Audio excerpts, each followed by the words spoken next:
Ladies and gentlemen, welcome to BrainShare 2014. It's time for the BrainShow. And now, please welcome your host, the President and General Manager of Novell and Attachmate, Kathleen Owens.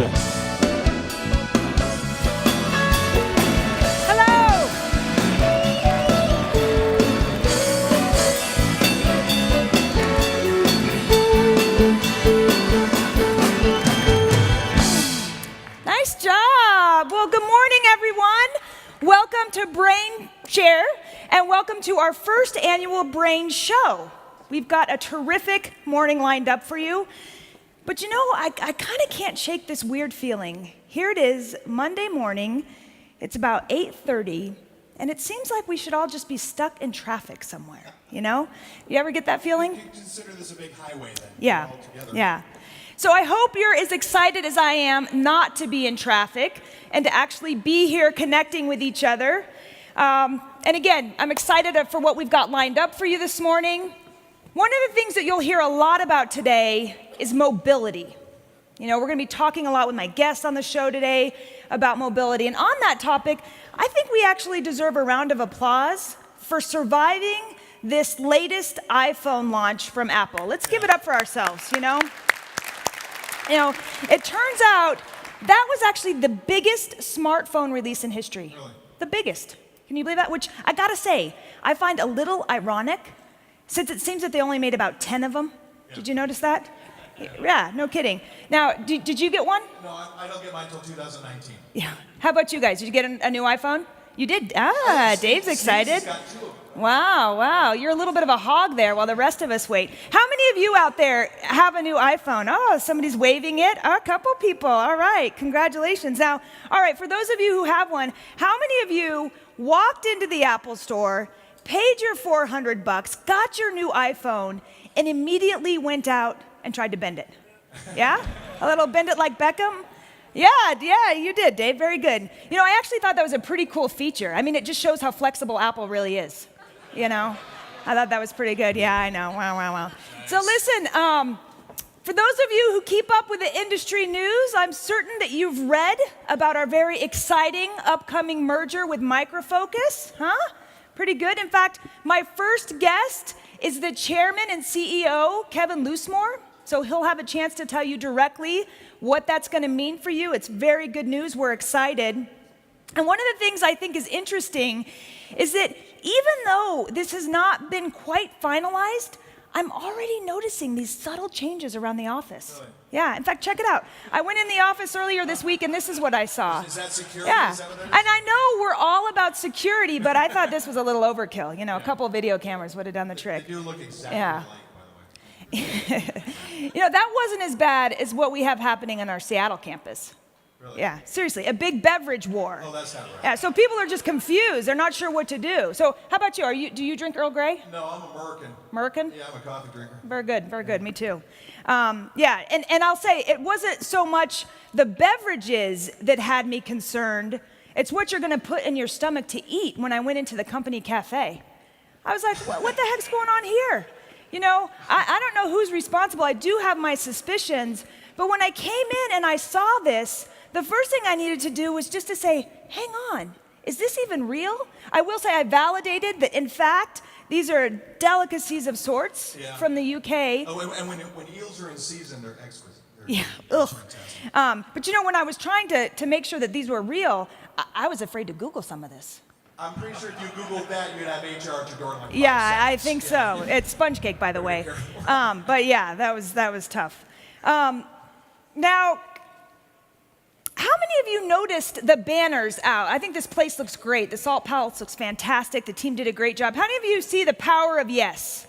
Yeah? You picking up on that theme? All right. Yes, you did. A couple people asked me, am I in the wrong place? Is this like a life coaching seminar? And I want to let you know, nope, this is not. We're not going to have Mr. Robbins with us, but some of us maybe could use that. You're not kidding. Yeah. Any help? So you are, though, going to hear about what the power of yes means to you as IT professionals. So stay tuned for that. It's good news. And speaking of professionals, how about this band? Let's give it up for the BrainShow band.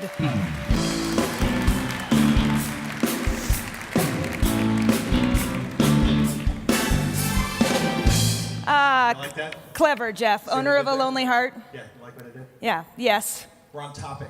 Right, very good. So bye, yes. Hey, listen, no more yes songs this morning. Well, we've got a whole Captain and Tennille set that we're ready to go with. Yeah, also no. Manfred Mann's Earth Band. Okay, I don't know how to say this. No. Let's just pretend the last 30 seconds never happened. Fair enough. Okay, good deal. I'm going to go to the cafe and get some bangers. Yeah, there you go. Bangers and mash.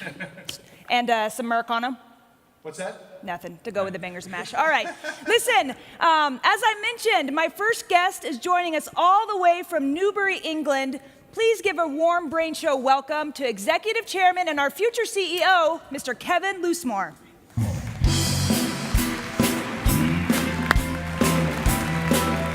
Hey, thanks for joining, Kevin. Good to see you.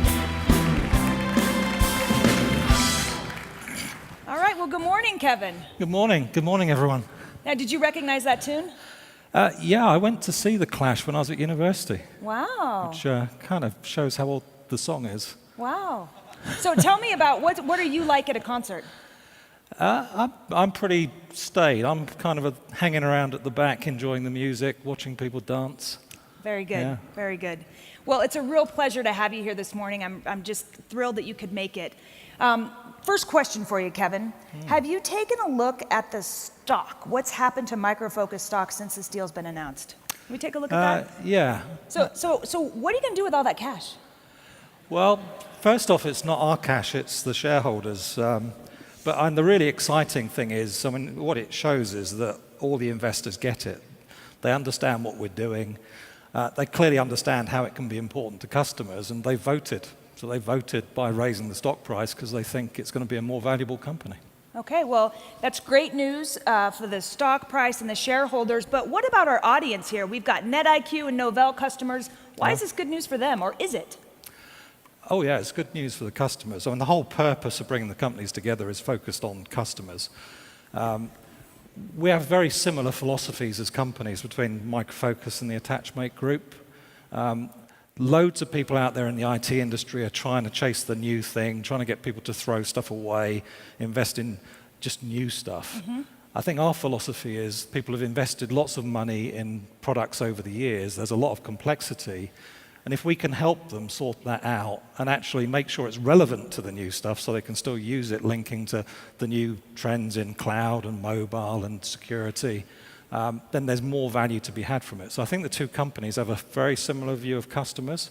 And the aim of this is to actually give more choices and more opportunities to that customer set. Wow, that makes sense. Get more out of what you have already. Now, does this relate to your vision for the company? Yeah, we have a vision for the company. We can't, unfortunately, we'd hoped we'd close the deal today. We've probably got a couple of weeks to wait on the US regulators. But one of the things we will be talking to people about is the vision for the company going forward, which excites me. I know the management team's excited, and we just look forward to being able to sort of get out and do it. Okay. Great. Well, you know, I wasn't sure if Kevin was going to be able to join today, and we've got some terrific producers, and they did a little digging on you. So do you mind if we take a look kind of at the personal side, and you can give us some insights? Sure. Yeah. Let's take a look at what we found. So tell us a little bit about this. Well, what's going on here, Kevin? This is me puffing my way to the top of a big hill. So in the background here, you've got Dover Harbour. So this is going up the cliffs of Dover. We were in the middle of a 52-mile walk, and we'd just come up this big hill, and there was some guy with a camera, just sort of one of those embarrassing moments. Okay, so for an American, long-distance walking is really about from the bathroom to the bedroom. So what kind of distance are we talking about here? This particular walk was 52 miles. So, wow. So you start in daylight, you end up walking through the dark. And that's when it gets fun, because you then have to navigate and find your way across fields. Wow. Yeah. That's intense. That's very good. Well, thanks for sharing that. Okay, what about the next up? They dug up this little fella. Who's this? Cute. Yeah, this is my little girl, Sadie. She's an Akita for those of you who are into dogs. And we've had her nearly 2 years, but before that she was kept on a chain in someone's yard. So she didn't have a good start to life, but as you can see, she's full of beans and life, and again, it goes together with the walking. She likes to walk as well. So does she join you on the long distance walks? Not the really long ones, because if we go too far, she sits down. And for those of you who know the breed, I mean, she's a small Akita. She's only about 45 kilos. But if she sits down, we ain't moving her anywhere. So then it's sort of okay. encouragement. And what about her bribes. coat? Do you have a lot of upholstery cleaning? Yeah, and she molts a couple of times a year. We have to brush her, so we've got hairs all over the place. When we first got her, she was 4 years old. She'd never been house trained, so we've got some other reminders of that first week or so as well. Yeah, that's great. So you rescued her. Yeah. Oh, that's terrific. Nice guy. Thanks. Okay, I think we've got one more. What about this? Now, it looks like you're in one of our famous macro brews here in America, and tell me you didn't let the little one have the samples. Yeah, that's why he's smiling before he goes to sleep. This was New Year's last year. It was minus 20 outside. Wow. When it was one of those cold snaps. And for those of you who know, Budweiser Brewery's in St. Louis, and the guy to my left on there is my youngest son, and he and his family live in St. Louis. His wife's from Memphis. Oh, that's great. Very so we get fun. to spend a fair amount of time here. Yeah, very fun. Well, thanks for indulging a personal look. Back on the business side, tell me a little bit about your history of being a CEO. Yeah, I'd spent most of my career trying to avoid being a CEO. So I did lots of stuff in tech. I started with IBM, I worked with Motorola, I ran telcos, and then I became chairman of Micro Focus in 2005. And in the UK, you have these sort of non-executive chairman things. I ended up taking over and running the business in middle of 2011. The investors lost faith, fell out of love with the previous CEO, so they kind of said, "Why don't you just do it?" And it kind of stuck. And so they asked you, they wanted you to run the business. Wow. Yeah. And then we just kind of embarrassed them by tripling the share price in 3 years and sort of. Congratulations. And now with this deal, we'll end up being one of the top 15 infrastructure software companies in the world, and who knows where from then. Yeah. So even though, thank you. So even though you didn't plan on it, do you like being the CEO? It's like any job in the world. It's got its good points and it's got its bad points. I mean, things like this, when you actually get to meet customers and partners, are absolutely fantastic. Some of the stuff we did in the last 6 months that you saw part of going through the deal and the contracts and all that stuff, I mean, that can put you to sleep. Our CFO's here somewhere. There were days towards the end when we were getting 2,000 pages of A4 documents from lawyers a day, with everyone saying, "Could you please respond in 60 minutes and tell us what you like, what you don't?" Yeah. So, that sounds better than Ambien. Yeah. So give me customers and partners, and selling an unhappy customer is more fun than lawyers. Yeah. Okay. That's good perspective. Now, just hypothetically speaking, if someone was going to be, say, reporting to you one day, what would you want to say about your leadership style? I guess I'm pretty much what you see is what you get. I'm probably sometimes more blunt than people feel comfortable with. I'm a great believer that you've got to give people freedom to do the job. They're going to make mistakes. I get things wrong. The key thing is admit things are wrong when they're wrong. Do something about fixing it, because things under the carpet start to smell. I'm kind of analytic. I like looking at data. So I'm intrigued, so when the deal closes, there's loads of things that I want to actually understand in more detail. But then actually I'm also a pragmatist as well, which is, at the end of the day, even if you pick the third best option, get on and do it, rather than wait to pick the first one and never get round to things. So. Okay, well that makes sense. That's encouraging. To help me and who else may be reporting to you get a better sense of your leadership style, I'm gonna go through a little exercise here. I'm gonna give you 2 people, and you tell me who you think you're most like. Does that seem okay? Yeah. Okay. Let's start first 2. Richard Branson or Mr. Bean? Ooh. I think I'm going to have to go for Mr. Bean. I think I'm kind of quirky at times. Yeah? Yeah. Okay. I'm not Good. into spaceships. You're not into spaceships, but you are into quirkiness. Okay, very good. Okay, what about, I'm thinking London, the Royals. What about William or Harry? This one's got to be William. My other son, you didn't see in the picture, is actually a splitting image of William. He lives in Australia, and if he ever wanted a moonlight career, he could go to parties as William's double. Does that make you Prince Charles? Yeah, I guess if I'd picked Harry, you'd be saying, who does it make me? Okay. Okay, how about, you mentioned going to the Clash. What about musicians? John Lennon or Julie Andrews? Ooh, that's a difficult one. I find this one really tough, but I'm going to say Julie Andrews. Julie Andrews. Yeah, a bit of tradition. Yeah, very good. Yeah. Yeah, she's just a happy person, right? You kind of want to give her a hug. Yeah, very She's good. a grand old lady now. Yeah, very good. Okay, we're almost done with this exercise. How about William Shakespeare or William Shatner? Yeah. I'm going to go for Captain Kirk. Ah.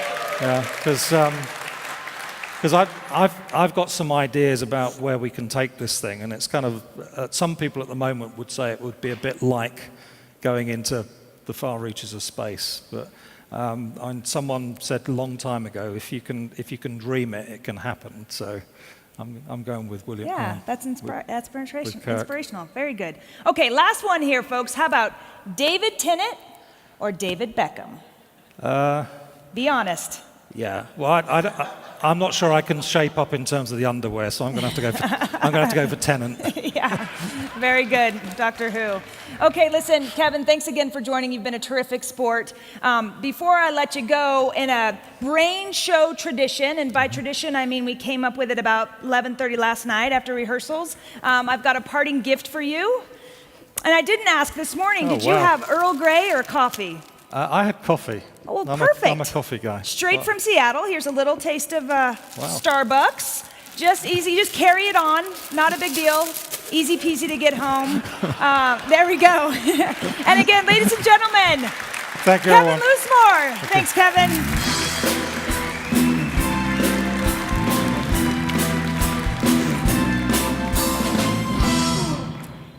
Nice guy. He's a great guy. Yeah. Yeah, I wasn't sure about the whole English reserve thing, but I mean, rescued a dog. Sure about the whole Julie Andrews thing. But yeah, it all works out. Well, listen, next up, keeping with many great talk show traditions, it's time for our top 10 list. Top 10, right down to 9, right down to 11. No, we're going to 10. This is the top 10. I wrote that. Wow, you did have an Americano. Dave wrote it. Nice job. So I noticed that there was a little calendar confusion this morning with the walk-in song, right? It's September. It's actually November. It's all fault to me. But you got the top 10 right. Very good. Okay. Today's category are the top 10 signs that your IT department may be critically underfunded. Here we go. Let's see what we have. Number 10. Your corporate app store only includes free versions of Instagram and Candy Crush. Yeah, Candy Crush is not free. Yeah, for you. I spent hundreds a month on that thing. Okay. Number 9, cubicles are being replaced with empty refrigerator boxes. You know, I think the term is open workstation. Whatever you want to call it, boss. Yeah. Number 8, you just upgraded from a 14-inch CRT monitor to a 17-inch CRT monitor. So we got applause for that. That's a rite of passage, isn't it? Yeah. All right, number 7, your staff retreat consists of lunch at a pizza restaurant and 4 tokens to play skee-ball. Actually, I like skee-ball. Skee-ball's fun. Yeah, do you guys all know what skee-ball is? You know, the little ball and it rolls up into the circles. It's good Allegedly, stuff. yeah. So maybe the issue is just 4 tokens. That is a little chintzy. All right, number 6. You automatically forward all your help desk calls to the Psychic Friends hotline. Nice. I think the challenge with that is if they do a better job, right? I mean, that's where it really gets tough. Yeah. All right, number 5. 3 of your staff just left the company to volunteer for the Peace Corps and make more money. I mean, again, I think that's the challenge. Nice. All right, number 4. Paychecks come in the form of lottery tickets. Not in Utah, though. It depends on how lucky you feel. Got to go to Idaho. I have roots in Nevada. I'm feeling pretty lucky. All right, number 3.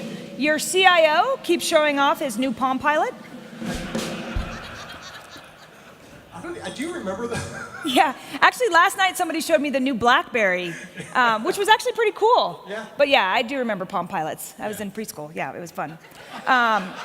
Okay, number 2, productivity grinds to a halt due to the global 3.5-inch floppy disk shortage. Yeah. Had a lot about floppies. Okay, and number 1, the final reason why sign that your IT department may be critically underfunded. Your legs are still asleep from the 27-hour bus ride to BrainShare. All right, there we go. That's all. Top 10, top 10. That was an awesome top 10. That is a top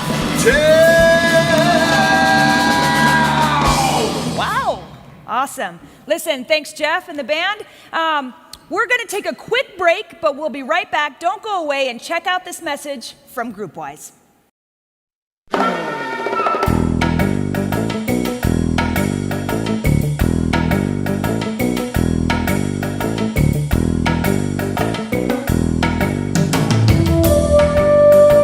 Novell Solutions lets you supply even the most mobile workforces with collaboration tools, like Novell Messenger on your mobile device.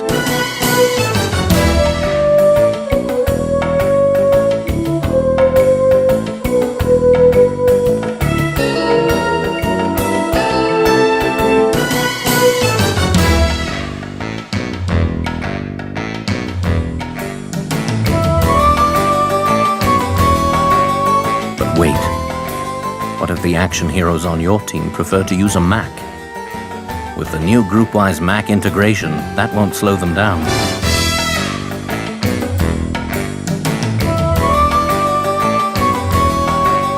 Plus, the Windows client offers a more visual way to manage your contacts.